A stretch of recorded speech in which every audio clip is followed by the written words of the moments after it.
Ciao a tutti e bentornati su Whiteware Racing. Oggi parleremo dei freni a tamburo, così vanno bene sia per la Vespa Small che per la Large, e come farli funzionare meglio e quali sono i problemi.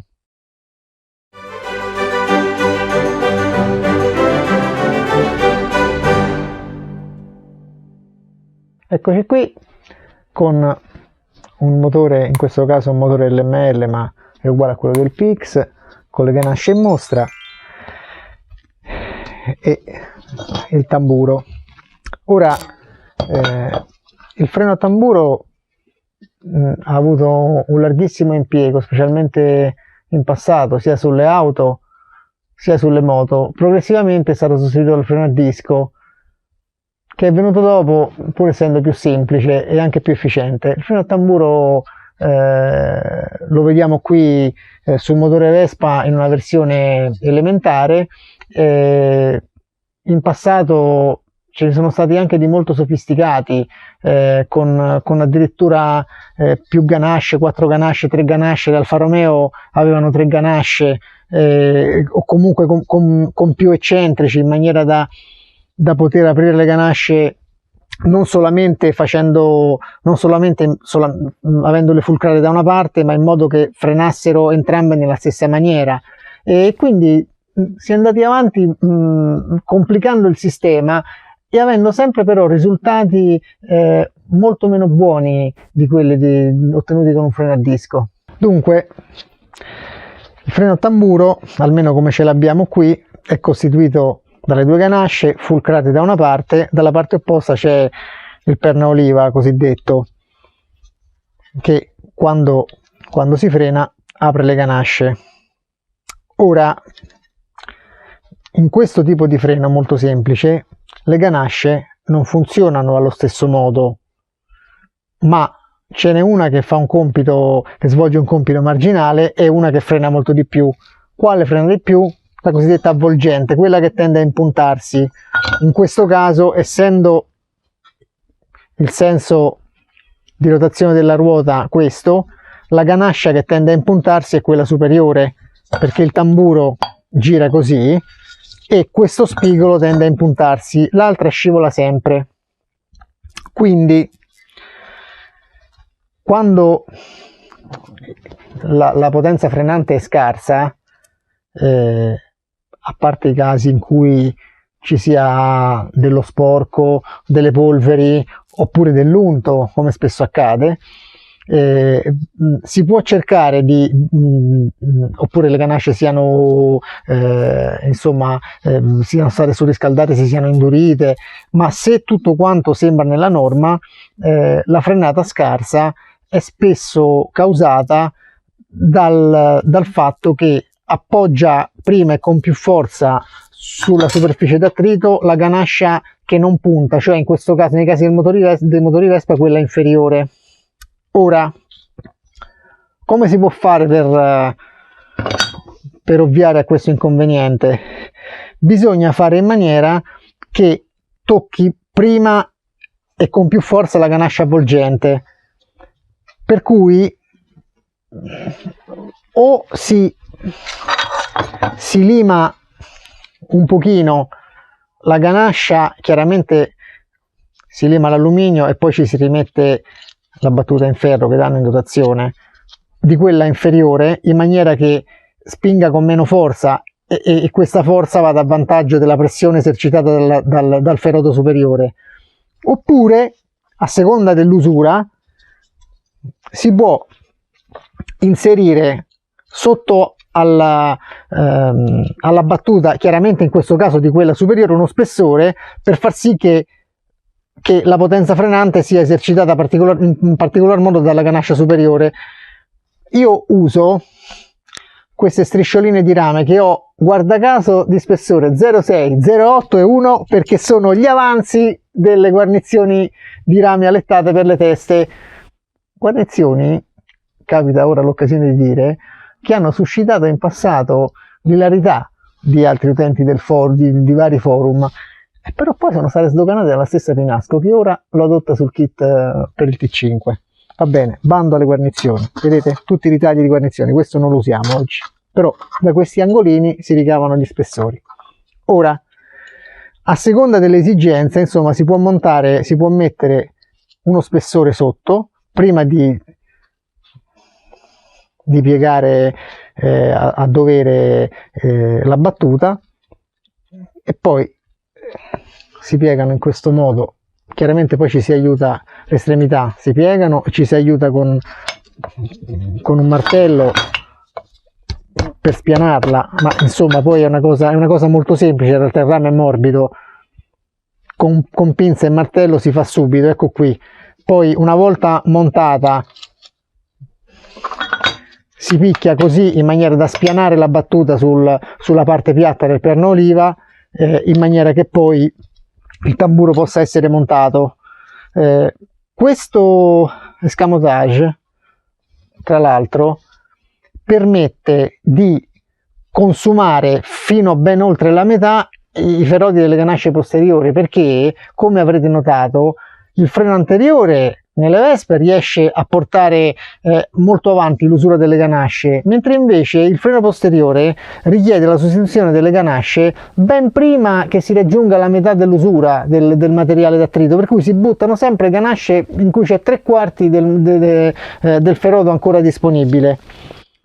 In questa maniera, a prescindere dall'esigenza che talvolta si manifesta di spostare la potenza frenante sulla ganascia avvolgente, quando il tamburo è ridotto come questo, cioè con uno, vediamo se riuscite a vederlo, vedete che scalino pronunciato, qui ci manca un buon mezzo millimetro, forse anche di più di materiale, quindi se abbiamo un tamburo ridotto così, che ancora può funzionare, ma mettiamo le ganasce nuove senza spessori sotto la battuta, chiaramente ci troveremo con la leva del freno prossima alla fine corsa, quindi potremo usare pochissimo ferodo, mentre invece utilizzando questo spessore avremo modo di consumarle quasi completamente e continuare a utilizzare un tamburo anche avanti nella sua vita. Quali ganasce utilizzare? Ce ne sono diversi tipi. Io di solito utilizzo ganasce commerciali più o meno normali. Ve ne sono alcune che adesso non ho qui, che hanno dei tagli nel senso inverso rispetto a quelli longitudinali che hanno queste, e ce l'hanno orientati, essendo montata la ganascia così, in questa maniera, in diagonale, in maniera che l'eventuale acqua presente venga espulsa verso il parapolvere, e in maniera da poter frenare o recuperare rapidamente l'efficacia frenante anche quando vengano esposti all'acqua o sia entrata acqua all'interno del tamburo in seguito all'attraversamento di una pozzanghera profonda. Queste ganasce, queste che ho in mano, sono delle ganasce commerciali New Frame. Io le uso trovandomi piuttosto bene, e hanno la particolarità di avere queste strisce longitudinali.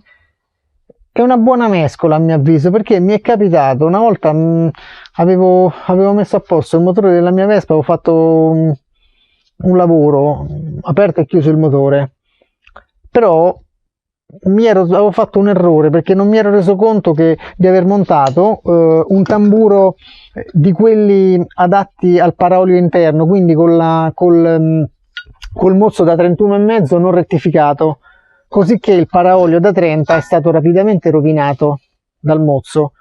Ma io avvertivo che la Vespa non frenava bene, cigolava un po', di cosa era uscito il paraolio difettoso, non mi ero reso conto dell'errore.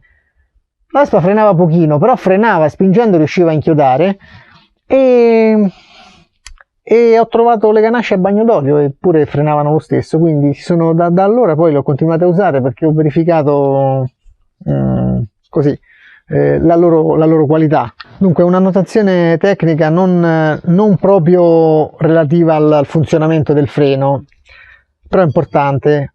La Piaggio a un certo punto, dagli anni 90, dai PX cominciate a fare negli anni 90, già sulla cosa era così, ha messo il paraolio del mozzo all'interno, quindi al di là del cuscinetto. Il cuscinetto è diventato schermato e il paraolio è dentro.